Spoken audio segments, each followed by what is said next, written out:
É um privilégio estar aqui com você para tratar da obra mais importante da história no que tange a escatologia, que é o livro de Apocalipse. Este livro é a acrópole da nossa fé, é o pináculo da nossa esperança, é a consumação da história. Então nós vamos agora aqui com você olhar a visão panorâmica deste livro. Muitas pessoas têm dificuldade de entender o livro de Apocalipse, acham até mesmo que é um livro muito misterioso e que ele tem uma mensagem muito hermética, muito misteriosa para ser decifrada e entendida. Mas isso é um equívoco, porque Apocalipse significa revelação. É como se Deus levantasse a ponta do véu e mostrasse para nós o que há de acontecer. Então, Deus escreve o futuro antes dele acontecer, no seu eterno agora. E este livro contém para nós este plano de Deus ao longo da história, retratando a soberania de Deus, retratando o controle divino dos acontecimentos nas nações, no universo. Deus não está confuso, nem inseguro, nem nervoso, ansioso com os eventos que acontecem, sejam históricos, sejam elementos da própria natureza. Ele tem o controle de tudo, ele tem as rédeas da história em suas mãos, ele está assentado no trono e o Cordeiro tem o livro da história em suas mãos.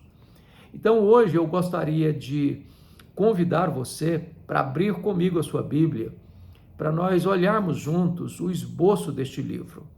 E é fácil até mesmo de memorizar. E eu espero que ao término desta fala você possa compreender melhor esta obra tão pujante, tão decisiva na história da humanidade.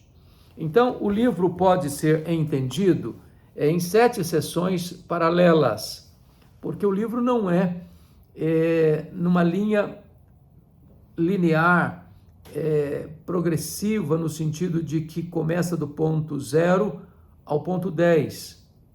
É como se fosse uma progressão cronológica. Essa não é a melhor maneira ou abordagem deste livro. O livro de Apocalipse é melhor entendido em 7 sessões paralelas e progressivas. Em cada uma dessas sessões, você tem a ênfase das mesmas verdades principais, quais sejam a segunda vinda de Cristo, o juízo final, e então a vitória decisiva de Cristo e da sua igreja, e a derrota fragorosa do diabo e das suas hostes. Então vamos olhar comigo essas 7 sessões, e a princípio gostaria que você já começasse a memorizar. Então você divide o livro da seguinte maneira: 7 candeeiros, que são as 7 igrejas, capítulos 1, 2 e 3.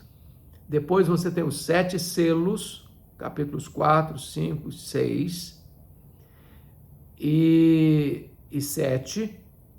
Depois você tem as 7 trombetas, dos capítulos 8 a 11. Depois você tem o quarteto do mal, capítulos 12, 13 e 14, quais sejam o dragão, no capítulo 12, o anticristo, a besta que surge do mar, no capítulo 13, o falso profeta, a besta que surge da terra, também no capítulo 13, e a grande Babilônia, no capítulo 14. Depois você tem as 7 taças da ira de Deus, que é a ira consumada, a cólera consumada de Deus, nos capítulos 15 e 16. A penúltima sessão vai do capítulo 17 ao 19, que é a queda do quarteto do mal, agora em ordem inversa. Capítulos 17 e 18, a queda da grande Babilônia. Capítulo 19, a queda do anticristo e do falso profeta. E a última sessão, capítulo 20, onde você vai ver o relato do reinado das almas no céu, a prisão de Satanás. Você vai ver a cena da ressurreição e do juízo final.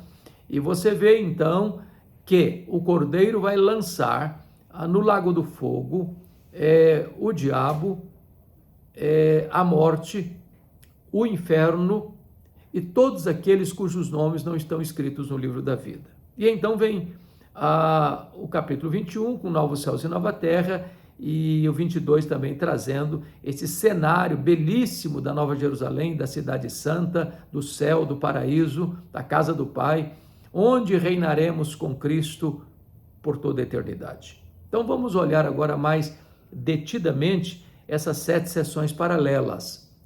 Eu espero que ao fim desta fala você possa ter uma compreensão melhor e mais clara, mais simples e mais objetiva deste preciosíssimo livro das Escrituras, o livro de Apocalipse. Na primeira sessão, que é paralela e progressiva, e esta é uma ideia de William Hendrickson, no seu livro Mais que Vencedores, você tem aí as 7 igrejas da Ásia Menor. Então João está na ilha de Patmos, no tempo do imperador Domiciano, é uma colônia penal, é uma ilha do Mar Egeu, os apóstolos já estão mortos, a perseguição é atroz, João é o último representante da igreja, do colégio apostólico, e está já velho e jogado nessa prisão, nessa ilha vulcânica, nessa colônia penal chamada Ilha de Patmos. Na verdade, Deus reverte a situação, porque a tentativa de Domiciano era jogar uma pá de cal na igreja já tão sofrida, mas a prisão de João na ilha de Patmos, longe de ser um fim inglório da igreja, é o sol nascente da justiça que vem mostrando que Deus não havia perdido o controle. Então, quando João está nessa ilha, cercado de água por todos os lados, e ele está isolado da igreja, da família, com todas as portas da terra fechadas para ele, Deus abre para ele uma porta no céu e diz: sobe para aqui, e eu te mostrarei não as coisas que talvez aconteçam, não as coisas que podem acontecer, eu te mostrarei as coisas que devem acontecer. Então, João tem uma visão do Cristo glorioso no capítulo 1. Ele recebe uma ordem para escrever essas revelações em um livro e enviar às 7 igrejas, quais sejam Éfeso, Esmirna, Pérgamo, Tiatira, Sardes, Filadélfia e Laodiceia. Muito embora tivesse outras igrejas na Ásia Menor, como Colossos e Herápolis, por exemplo. Mas a mensagem central desta primeira sessão é capítulo 1, versículo 7, quando diz que todo olho verá, até aqueles que o traspassaram. Então a verdade básica, essencial do livro, que é a segunda vinda de Cristo, já está posta aqui no capítulo 1, versículo 7. Bom, então depois vem a segunda sessão, que são os 7 selos. É a forma como o mundo vai perseguir a igreja. E você vê lá no capítulo 4 e 5 a ideia de Deus assentado no trono, a presença do Cordeiro, que toma o livro e vence para abrir o livro e desatar os selos. E então no capítulo 6 começa a ideia lá da abertura dos selos, né? Então, o cavalo vermelho, que representa a questão da guerra, o cavalo preto, que representa a questão da fome, o cavalo amarelo, que representa a morte, e depois o quinto selo, as almas clamando nos céus, e o sexto selo traz a ideia clara da segunda vinda, porque do versículo 12 ao 17 é uma cena gráfica do desespero dos homens, de todas as classes, de todos os estratos sociais, os ricos, os grandes, os poderosos, numa situação de calamidade tal que eles tentam se esconder da ira do Cordeiro de Deus.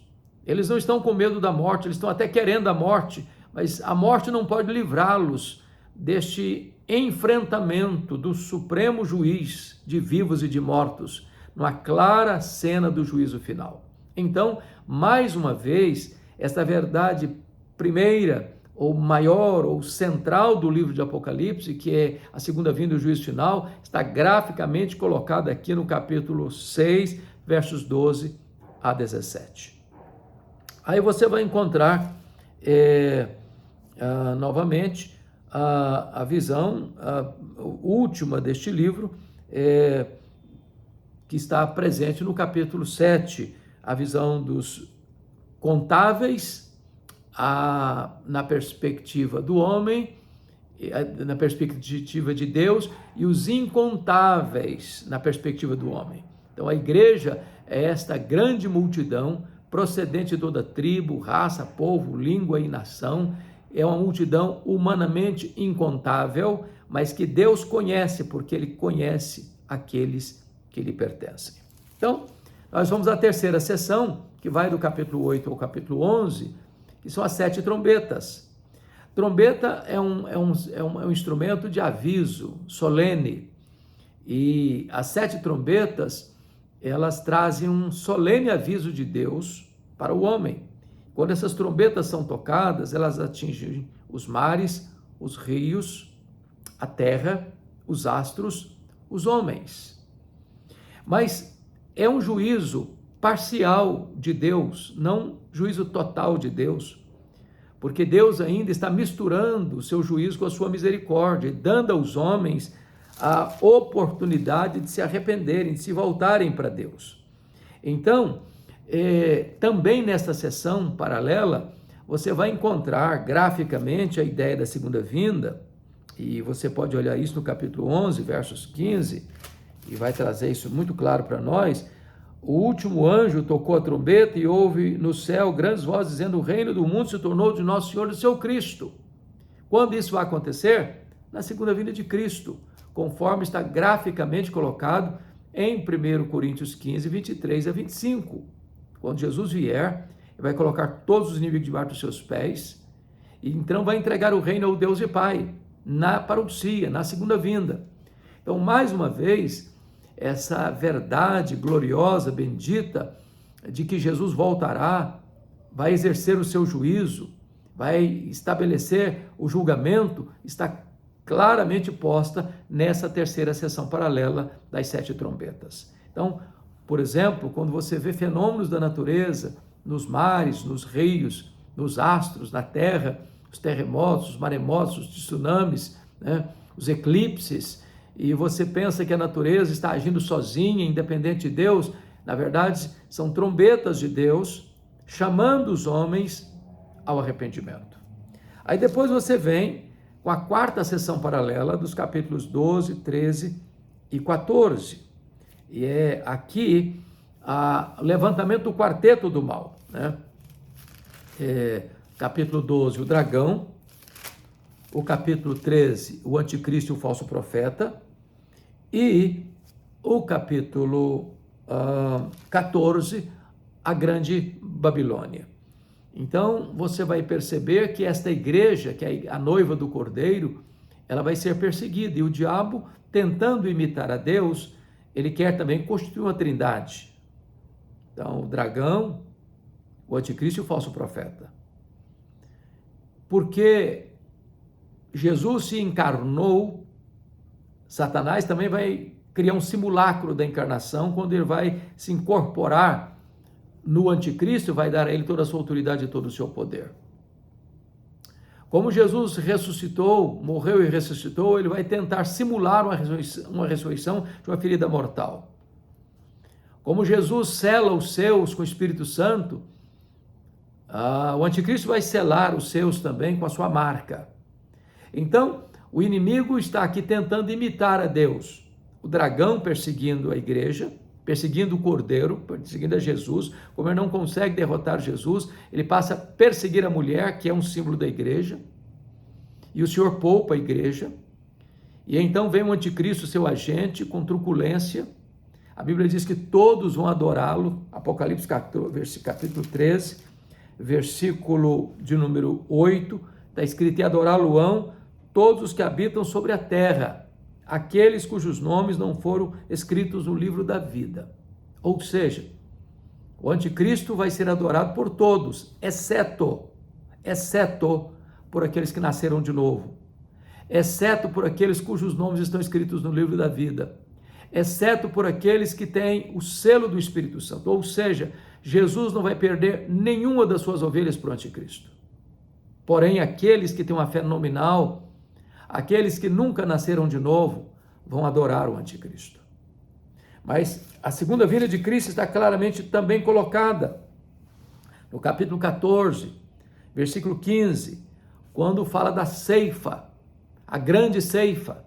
E a grande ceifa se dará, segundo Mateus 24, na segunda vinda de Cristo, porque ele vai enviar os seus anjos para os 4 cantos da terra, numa linguagem bem humana, e vai recolher os salvos como trigo para o celeiro, e vai queimar, numa palavra do juízo de Deus, a palha, o joio, aqueles que não nasceram de novo, aqueles que não se renderam a Cristo. Depois você tem a penúltima sessão, a quinta sessão, na verdade a antepenúltima sessão, no capítulo 15 e 16. Agora não são as 7 trombetas, agora são as 7 taças da ira de Deus. Se as trombetas veio com juízo misturado com misericórdia, aqui nas taças da ira de Deus, nos capítulos 15 e 16, você não tem mais misericórdia. É a cena do juízo final. E a segunda vinda de Cristo está também claramente posta, lá no capítulo 16, versículo 20. Todas as ilhas fugiram e os montes não foram achados. Esta é uma ideia pictórica para representar a segunda vinda de Cristo, porque isso está lá em Apocalipse capítulo 20, versículo 11, que quando o Senhor vier no seu juízo para julgar as nações, os grandes e os pequenos, as ilhas vão fugir, os montes vão fugir. Então, é uma descrição do mesmo evento que tem sido repetidamente mencionado, com linguagens diferentes, aspectos diferentes, mas com a mesma essência, a segunda vinda de Cristo para o dia do juízo. Bom, então vamos à penúltima sessão, que são os capítulos 17, 18 e 19.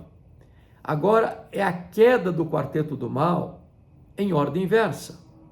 Nos capítulos 17 e 18, você vê a queda da grande Babilônia, a grande meretriz, aquela que se prostituiu com os reis da terra e se embriagou com o sangue dos santos. Esta falsa religião que, na sua perspectiva espiritual, econômica e política, se prostitui com os poderes deste mundo para massacrar os filhos de Deus, para perseguir a igreja de Deus. A Babilônia vai cair, vai ser completamente arruinada, a falsa religião vai ser desmascarada e o juízo de Deus implacável virá sobre ela. Depois, no capítulo 19, você vê a mais eloquente figura, descrição da segunda vinda de Cristo. E ele agora não vem mais humilde como veio na primeira vinda, montado num jumento, ele vem montado num cavalo branco, ele tem na sua coxa escrito Rei dos Reis, Senhor dos Senhores, e ele vem para vencer o anticristo e matá-lo com o sopro da sua boca. Ele vem para colocar todos os inimigos debaixo dos seus pés. Ele vem para estabelecer o seu reino de glória e de poder. Ele é irresistível, ele é vitorioso. E então, o cenário que você vai encontrar é que o anticristo e o falso profeta vão ser lançados no lago do fogo, para perecerem eternamente.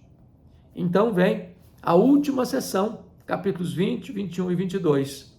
O capítulo 20 começando com uma cena do reinado, ou melhor, da prisão de Satanás e do reinado das almas. É claro que essa é uma figura figurada, porque Satanás é um espírito, e você não prende um espírito com correntes, você não prende um espírito dentro de um poço.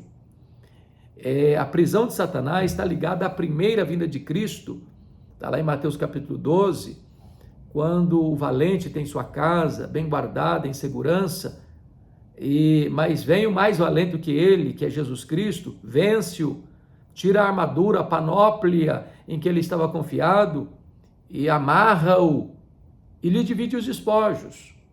O que significa que o diabo será amarrado? Esse significa que ele tem seu poder limitado, restringido.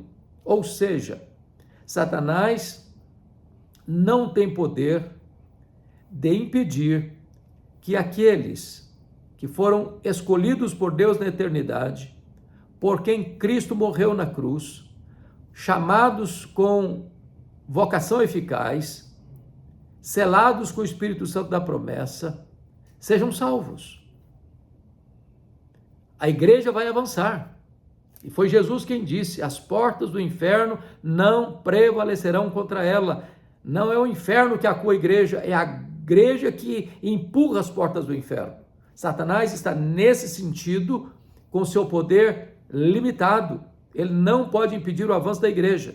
A perseguição, o Coliseu, os leões, o fogo, nada pode destruir a igreja do Deus vivo. Agora, o reinado das almas aqui descrito, no nosso entendimento, respeitando aqueles que pensam de outra forma, não é num reinado físico, político, literal, aqui na terra. Porque já disse, numa das outras palestras que tratei do assunto, que a palavra trono é uma palavra recorrente no livro de Apocalipse, aparece só no livro 46 vezes, dessas vezes todas, só 3 vezes o trono está na terra, e quando o trono está na terra é o trono do diabo e do anticristo. Aqui trata do reinado das almas, e a Bíblia diz que quando um crente morre, o seu espírito é aperfeiçoado para entrar na glória. Morrer é deixar o corpo e habitar com o Senhor. Morrer é partir para estar com Cristo, que é incomparavelmente melhor. A nossa alma não é aniquilada, a nossa alma não fica dormindo, a nossa alma não vai para um purgatório, a nossa alma não fica vagando, buscando reencarnação. Aquele que morre em Cristo, a sua alma vai imediatamente para o céu e começa a reinar com Cristo. Então é o reinado das almas no céu. Nesse período que nós chamamos teologicamente de período intermediário, que vai da morte à ressurreição, quando Jesus voltar em majestade e glória. Então, entre a morte, onde aquele que está em Cristo já começa a reinar com ele lá no céu, a sua alma começa a reinar lá no céu, porque a alma sobrevive sem o corpo, até Jesus voltar, quando o corpo vai ressuscitar, imortal, incorruptível, glorioso, poderoso, espiritual, celestial, semelhante ao corpo da glória do Senhor Jesus. Essas almas estão lá reinando com ele, até aquele dia que ele vai voltar, vem com ele aqueles que já estão na glória, e então recebe um corpo de glória. Assim a glorificação está plena, completa, cabal, e então nós seremos arrebatados para encontrar o Senhor Jesus nos ares, e assim estaremos para sempre com o Senhor. No capítulo 21, você já vê então a descrição dos novos céus e da nova terra. Vi novos céus e nova terra, e aí você vai perceber que não tem mais sofrimento, não tem mais angústia, não tem mais dor. Deus vai enxugar dos nossos olhos toda lágrima, não haverá nem luto, nem pranto, nem dor, porque as primeiras coisas terão passado. O próprio Deus habitará com a igreja será chamada povo de Deus, e Deus será o seu Deus.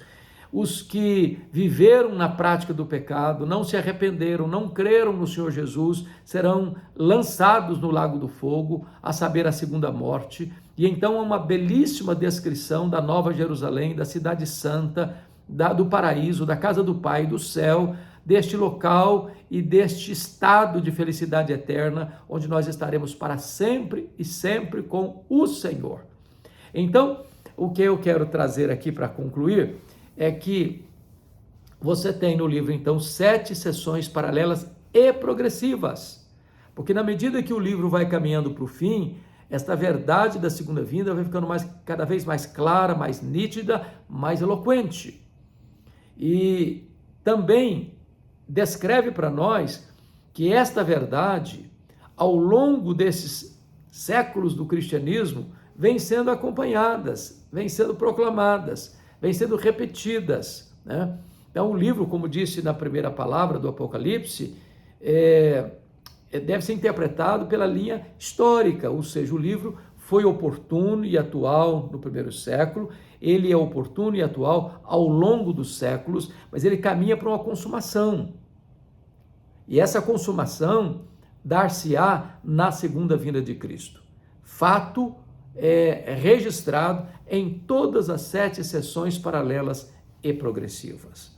Eu creio, com respeito, muito respeito aos que pensam de outra forma, porque os que pensam de outra forma estão fincados na mesma doutrina essencial, nas cláusulas pétreas da doutrina, que é a segunda vinda de Cristo, a ressurreição dos mortos, o juízo final, bem-aventurança eterna e condenação eterna. Isso é doutrina, cláusula pétrea, isso não se pode mexer. Mas aqueles que pensam diferente de nós, nos aspectos de interpretar esse aspecto, se vai ser uma visão pós-milenista, amilenista, pré-milenista, pré-tribulacionista, pós-tribulacionista, esses aspectos são aspectos de interpretação da doutrina essencial que ninguém de nós, das diversas correntes, pode abrir mão. Então eu espero que esta visão que passamos possa abençoar sua vida, possa clarear sua mente, possa edificar seu coração, possa trazer para você viva e bendita esperança de que o nosso Deus está no trono, de que o Cordeiro tem o livro da história nas mãos e de que a história não está à deriva, de que a história não está dando voltas, de que nós caminhamos para um telos, para um fim, para uma consumação e a vitória é de Cristo e da sua igreja. Deus abençoe sua vida, Deus abençoe o seu coração.